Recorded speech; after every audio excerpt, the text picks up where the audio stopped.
অভিজিৎ গঙ্গোপাধ্যায়ের রায়টা বেঠিক ভুল এটা কেউ প্রমাণ করতে আজ পর্যন্ত পারেনি।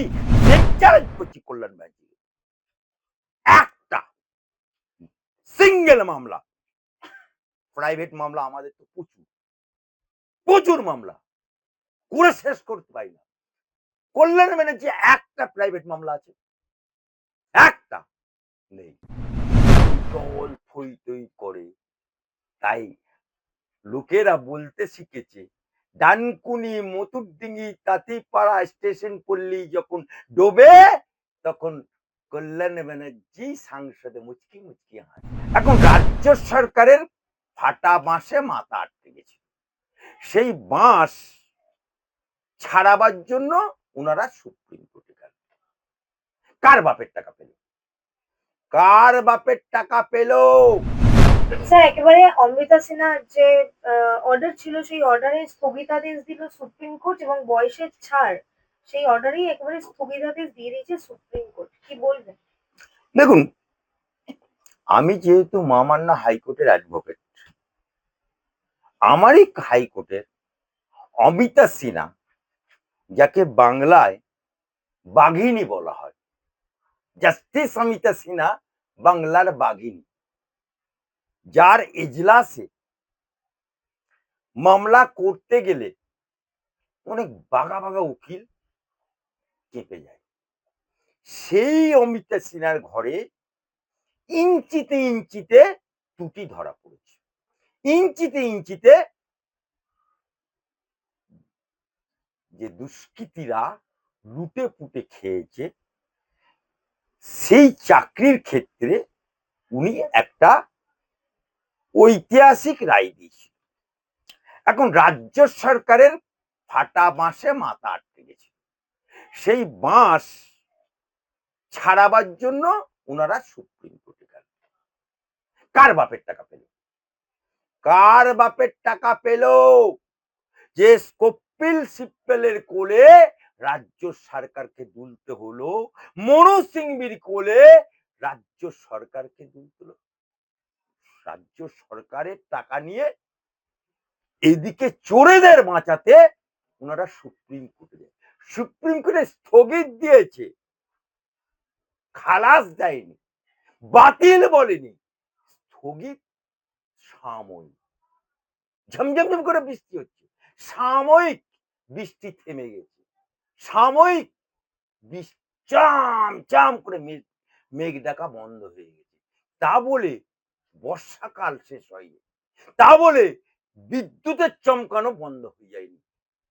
তারিখ ইন্তেজার করুন, কারণ মহামান্য হাইকোর্টের জাস্টিস সিনহার অর্ডার অত সহজে খারিজ হবার না।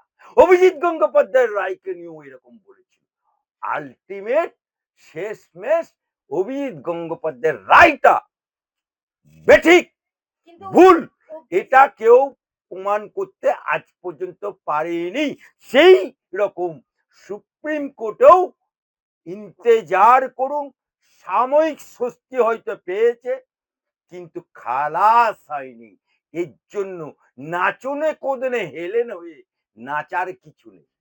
সিপিএম এর আইনজীবীর এবং অভিজিৎ গঙ্গোপাধ্যায় যাকে নিয়ে বেশি নাচানাচি করছিল লক্ষ্মী টুঙ্গা, সেই তখন টেন্টেড লিস্টে।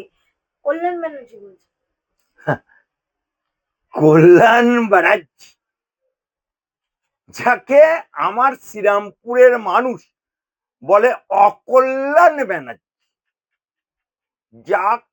যা ঘরে জামাইকেও রাখতে পারলো না, তালাক তালাক হয়ে যায়, যার ঘরে আমার এই হাইকোর্টে আমি চ্যালেঞ্জ করছি কল্যাণ ব্যানার্জি, একটা সিঙ্গেল মামলা, প্রাইভেট মামলা আমাদের তো প্রচুর প্রচুর মামলা করে শেষ করতে পারি না।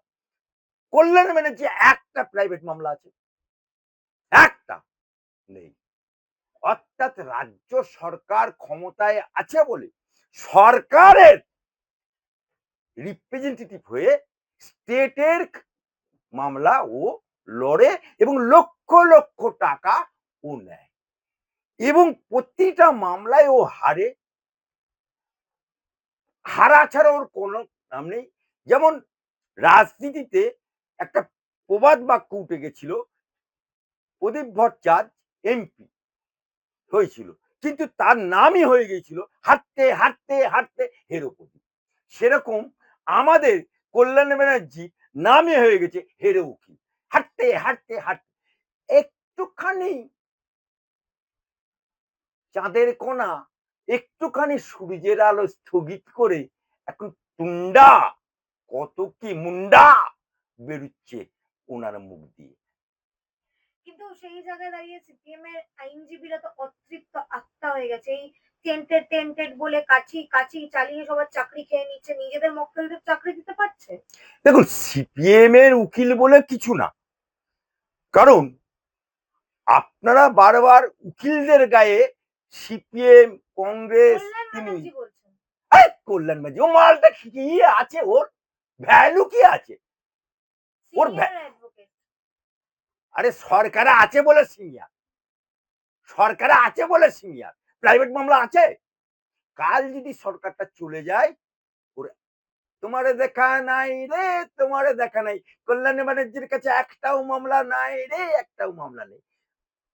ও সংসদ, যে লোকটা সাংসদ, যার সংসদ এলাকায় ডানকুনি বর্ষাকালে ডুবু ডুবু, স্টেশন পল্লী ডোবে, মথুরডিঙ্গি ডোবে, তাঁতিপাড়া ডোবে, চারিদিকে জল থই থই করে। তাই লোকেরা বলতে শিখেছে, ডানকুনি, মথুরডিঙ্গি, তাঁতিপাড়া, স্টেশন পল্লী যখন ডোবে, তখন কল্যাণ ব্যানার্জি সাংসদে মুচকি মুচকি হাসে, আর সংসদে গিয়ে চুকিট খেলে।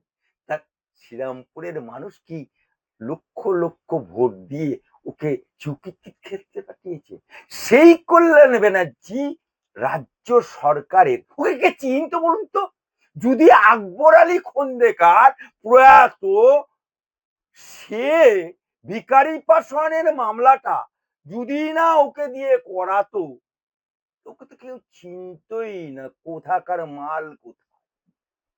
তা আজকে আকবর আলী খন্দকারেরই দেওয়া মামলাতেও হিরো, আবার আকবর আলী খন্দকারের তৈরি করা শ্রীরামপুরে তৈরি করা জমিতে ফসলে ও ফসল তুলছে। কিন্তু স্যার সেই জায়গায় দাঁড়িয়ে বর্তমানে মানে তৃণমূলের পক্ষ থেকে কল্যাণ ব্যানার্জি থেকে শুরু করে যেই বলুন না কেন, লক্ষ্মী টুঙ্গাকে নিয়ে যতটা চর্চা হচ্ছে, কিন্তু তাদের দুর্নীতি সেই বিষয়ে তারা কিছু বলছেন না। লক্ষ্মী টুঙ্গার অ্যাডভোকেট শুধুমাত্র বিশিষ্ট আইনজীবী ফিরদৌস শামীম, বিকাশ রঞ্জন ভট্টাচার্য ছিল বলে।